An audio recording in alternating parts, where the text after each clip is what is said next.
Today, the electoral process to elect the new European Parliament finished, and soon there will be a new majority at the level of the European Party. So, in order to understand how does it work, you have to think that this election occurs every 5 years. And also, what kind of political groups are represented in Europe? Well, in Europe there are 7 main political groups. The first one is called Group of the European People Party, which is considered a conservative group. Then you have the Socialists, then you have Renew Europe, that are a sort of liberal. It's a group that is led by the French President Emmanuel Macron. Then you have the Green and the extreme left. Then it comes to the right with 2 groups. The first one is the Conservative European, led by Giorgia Meloni, the Prime Minister of Italy. The second group is called Identity and Democracy. And for example, in that group, you have Marine Le Pen of France. And then you have the extreme left. So, what happened in this election? Well, there are a few facts that have to be taken in consideration. The first one is that Emmanuel Macron has called a new election because he lost. Actually, Marine Le Pen party doubled and a little bit more in votes compared with the one achieved by Macron party. So, for that reason, he called for a new election in France. So that might be a good news, considering the fact that Macron would have, with his idea, brought Europe on the verge of the third world.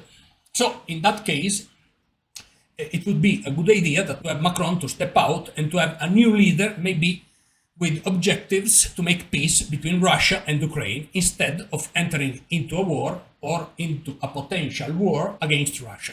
Then we have another consideration, that is the fact that probably it has been the election with less votant. The abstentionist party is the first party in Europe. So, by understanding that, it's possible to comprehend that maybe the famous phrase that says that people deserve the politician that elect is, as confirmed, its validity. I mean, if you don't vote, what do you expect? That's quite logic. At the same time, you might understand also the people that doesn't go to vote, because despite their vote, many people consider that they don't see any palpable changes. So, and then we have another important consideration. It seems that the right parties and the Conservative Party are advancing at the opposite of the left and the extreme left that are losing positions. But will it change the European Parliament, the European majority that elected Ursula von der Leyen, or not? In order to understand that, we have to look at the past. In the past, in order to have Ursula von der Leyen elected as president of the European Commission, you had the Socialists together with the Popular Party, together with the Liberal of Macron, the Renew Europe, and a party of the extreme left called Movimento 5 Stelle in Italy, that was founded by Beppe Grillo, a typical example of radical chic, a typical example of somebody, of a rich guy, that is worried about the poor, but doesn't share his wealth with the poor. In my opinion, I don't know if Beppe Grillo has donated his fortune to poor people. I believe that he is not. So, having said that, this election will change Europe or not? Well, I consider that everything will remain the same, even though the right-wing's party have advanced. Why? Because Manfred Weber, which is the leader of the Popular Party, the European People Party, has already declared that he is open to discuss a majority with the Socialists.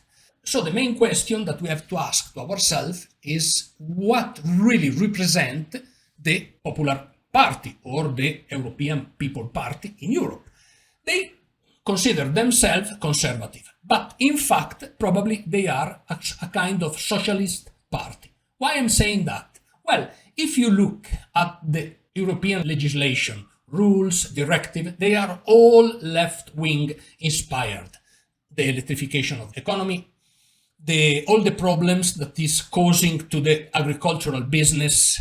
For example, they push the use of the insect as a new protein against the culinary culture of Europe, or their total support to the European richest elite, oligarchic elite, against of the working class. So in Europe, you have a typical example of a place where the rich are becoming richer and the middle class is becoming poorer and poorer, thanks to the laws that have been inspired by the extreme left. So what I consider that could happen in the future? Well, my impression is that this election, even though I've witnessed an advance of the right-wing parties and an advance of the Conservative Party, wouldn't change anything. Anyway, we will have to wait a few days in order to have a complete analysis of the vote and to see what are the kind of agreement that will be taken in Europe. So we have to wait a little bit.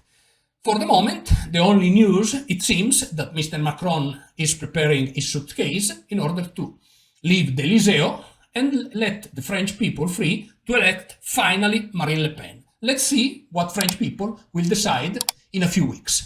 Thank you for your attention. Remember that there is my new book on sale, Eurodementia, so you can understand what is really Europe. And then you can subscribe to the channel, share this video with your friends, give me your like, and I'm looking forward to have you in my next presentation. Thank you.